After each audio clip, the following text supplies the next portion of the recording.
eto, sa ating trio tagapayo, Attorney Rob, tama ba ang ginawa daw ng amo ni Mao at Jopay na tanggalin lang sila sa trabaho? Pwede namang suspendido lang? Hindi po, depende po sa rason kasi may tinatawag po tayong just and authorized causes. Yun lang po yung mga dahilan na po pwedeng tanggalin ng isang empleyado.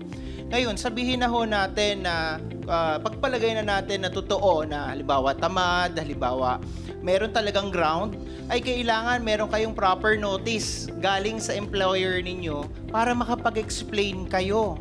After that, magkakaroon siya ng determination, parang administrative hearing, no? Para mapakinggan kayo.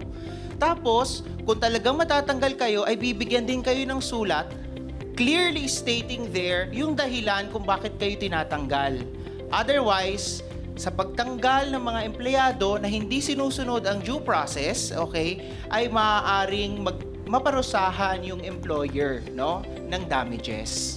Ayun, okay. So, depende sa kontrata rin, Depende ano? din po sa terms kontrata. ng employment. Maganda talaga humanap kayo ng talagang totoong trabaho, hindi yung komisyonan lang. Di ba? Baka makatulong kami dyan o kaya sa TESDA, matulungan kayong maghanap buhay sa kaunting puhunan. Di ba? Humanap kayo ng pwesto, pwede magtinda, etc. Okay. So, ito namang kay Doc Camille.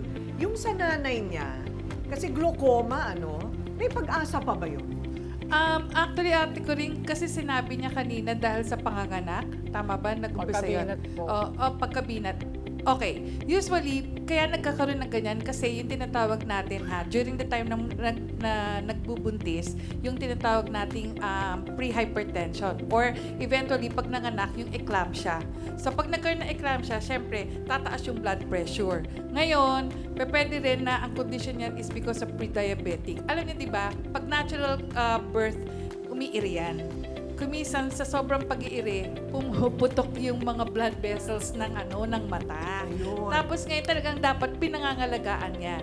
Pero, kung sinasabi niyong nabulag na, ate ko rin mahirap po kasi, tama yung sinasabi niya, dahil yung sa age, pag sa glaucoma, medyo mahirap, unlike po sa cataract. Usually, pag sa glaucoma, tama, merong eye drops. Unfortunately, wala pong eye drops na mura sa glaucoma.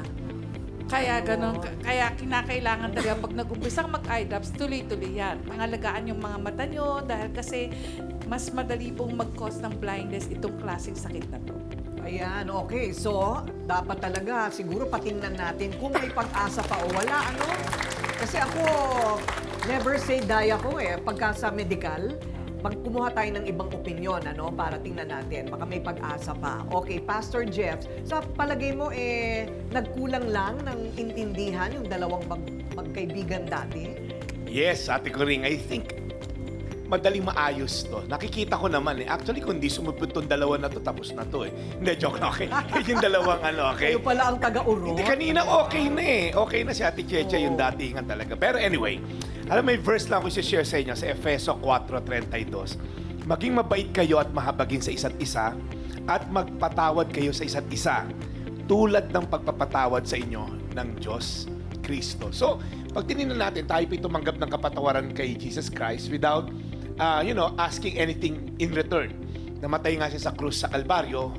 Even sabi sa Bible, while we were still sinners, na tayo mga makasalanan pa. Hindi niya sinabing bababa ako sa lupa pag medyo mabait na yung mga tao, no? He willingly died on that cross 2,000 years ago para lang tayo maisalba sa kakahinat na nating lahat sa impyerno kundi siya bumaba at nakialam sa affairs ng mundo. So, having said that, kung si Jesus napatawad tayo, right? Sa matindi nating kasalanan at hindi 280 pesos na hindi na isole, okay?